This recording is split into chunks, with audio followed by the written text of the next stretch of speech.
Greetings to all my fellow watch enthusiasts on YouTube and Facebook and wherever else this video might be seen and shared. Celine Driver once again bringing you another unboxing and review of a watch that is not mine. This watch was offered to me by a friend and fellow watch enthusiast and watch YouTuber named Hector. He offered this watch to me to review, and of course, being that I love to look over watches I've never experienced before, and content is king when you have a YouTube channel, I said absolutely. And this showed up a few days ago, and I've been wearing the watch for a bit, and I like it. It's a pretty good watch. It's from a company called, and I hope I'm going to pronounce this right, Epos. I'm pretty sure that's right.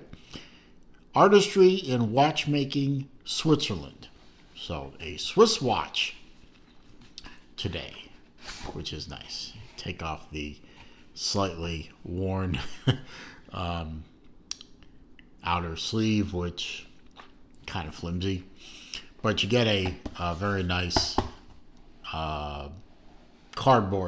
thick cardboard outer box.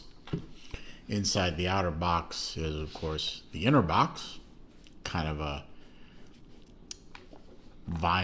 textured vinyl box. In the bottom, you get a manual, which, considering this watch is not terribly extensive, and you also get the international warranty card. You can see that they are a true Swiss company. And it fits very nicely in that little cutout, and this fits very nicely in that little cutout, and that's basically it. And inside here, we have a very nice watch. And it's very nicely done box, has good feel to it, nicely padded. Came with the extra links, which fortunately I didn't need. A couple of hang tags, and that is the actual model number. And there's another hang tag here. I guess that's inspector number 5. Something like that. I mean, what is this? A watch or a package of Fruit of the Loom underwear? I don't. Anyway, enough of that. Here we have the watch itself. Now, the watch to me looks very Submariner-like. Specifically in this colorway, it looks like an homage to the Rolex Hulk Submariner, which is the Submariner that's all green bezel, green dial. I think I reviewed a Hulk on this channel once, I believe. I know my father had one. We traded that for something else a long time ago. Helium release valve on the case. The case looks very much like a Rolex Super case. Of course, one big difference is you have artwork on the back of the case, which you don't get on the Rolex. You have a signed clasp. I get the words out. Signed crown. Coinage style bezel. Now, obviously, the Rolex, this is not a Rolex bezel, but it's a smooth turn. It's got some good vocality to it. It locks in very nicely. No slop. It's a very nice homage watch, good quality. Crown guards are integrated to the side of the case. It's a screw down crown. And obviously the movement is stopped. And when you disengage it, it does pull away from the watch very nicely to make it easy to get a hold of the crown. It does disengage with a nice pop. The winding is very, very smooth. And the reason for that is this is a Swiss movement. And Swiss movements are generally smoother than their Japanese counterparts. So, first click out is your date set. So that, just sets very nicely. 2 clicks out, hacks the movement, allows you to set the time. Get the hands out of the way. And of course, it re-engages the screw down crown, re-engages very smoothly. Couple of quick turns and she's back together. Nice O-style bracelet. I'm not allowed to use the actual word or else Rolex comes after my channel and tries to kill it. It does not have a fold-over lock. It just has the twin push-button deployment. Stainless steel clasp. It's very nicely milled. Good thick metal, good quality single pin lock. Lock is very positive. Very nice artwork of a scuba diver on the underside. I'll give you a wrist shot. Fortunately, the watch came already sized and it fit me very nicely on my 7¼ inch wrist.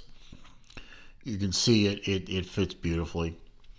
The lug to lug is just about perfect for my needs.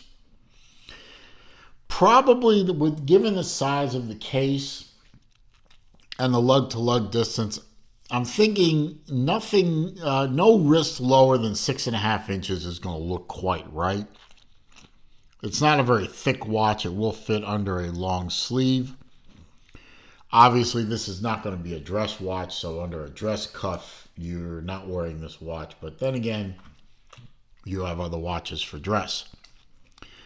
It does have a diver extension, which you access by just pulling down on the end link here and folding it out. It does not appear to have much micro adjust. So you're going to have to get this thing as close as you can with the removal links, which are screw down links. And there are some, and because there is no micro adjust on the clasp, you can see that there are some half links, removable half links on the bracelet. So you're probably going to be able to get it pretty close.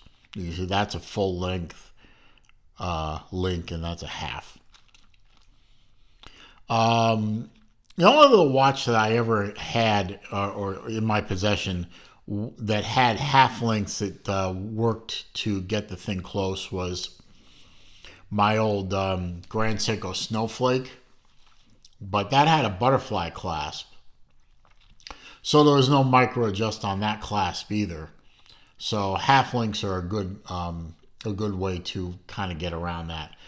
I've always been of the opinion, though, that half links are sort of, and you'll forgive me on the pun here, a half measure on how to do that. I think micro adjustment in the clasp is preferable to half size links or something like that. That just seems to me not the best way to execute that.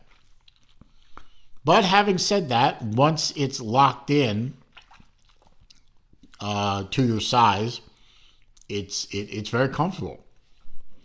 My problem would be, what if I'm in the winter time as I make this, so wrist size is sort of shrunk a little bit.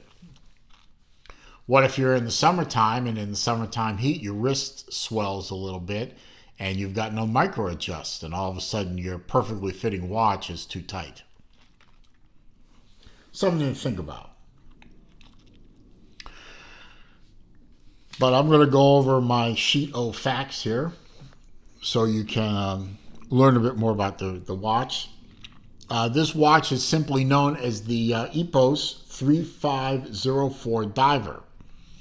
Now, if you remember, if If I can go back to this thing real quick. 3504 is the first 4 digits of the part number or model number. There are 3 models in this series. There's the green one. Obviously, we're looking at that. There's also a blue dial and blue bezel and black dial and black bezel.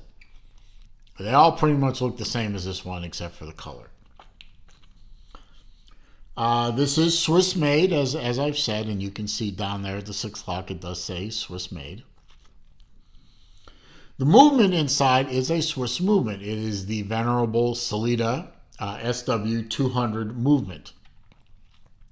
Now, I couldn't find on their website whether it was the SW200 or the revision SW200-1, which is supposed to cure the problem with the winding mechanism in the older SW200s. Ask me how I know about that. But given the fact that this is a relatively new company and this is a relatively new watch, I would say that they're probably using the SW200-1 variant, but I can't find positive proof one way or the other. So if you know one way or the other, put that down in the comments. We'd all like to know. Stainless steel case, stainless steel bracelet with elements of polish and satin, and also on the case, and a stainless steel clasp, as you can see. The bezel insert is ceramic, and we get a flat sapphire crystal with a cyclops. Cyclopses tend to be a bit of a Marmite kind of thing. You either love them or you hate them. I'm not on either extreme. I don't mind them so much. I have several watches in my collection that have cyclops. Do I wish they weren't there on the watches I own? Yeah, for the most part. Do I care enough to try and replace a crystal with something else? No. So, go figure. All the measurements I'm going to give you, I got off of the website, which I'll leave a website for Epos in the description. 41.5 millimeter case, 13.3 millimeters thick, not including the cyclops. 22 millimeter lug, 49.7 on the tip to tip, 500 meter water resistance, which I believe it says right there. Yep, it does. So this is a true diver as long as you keep the screw down crown screwed down. And a 500 meter diver should have a helium escape valve, and this does have a helium escape valve, which is very useful so you don't blow the seals out and blow the crystal off underwater when the pressure in the watch gets too high. Overall, this is a very, very nice looking watch.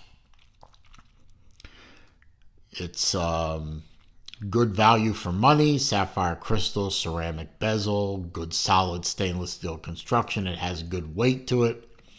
It doesn't feel cheap. The bracelet doesn't go jingle jangle.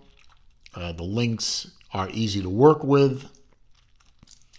I'm not thrilled with the half link bracelet, but it didn't hinder me in finding a or in wearing the watch, because it was already set up as a watch that would fit my wrist. I guess Hector was the last person that had the watch, so I guess his wrist and mine are the same size.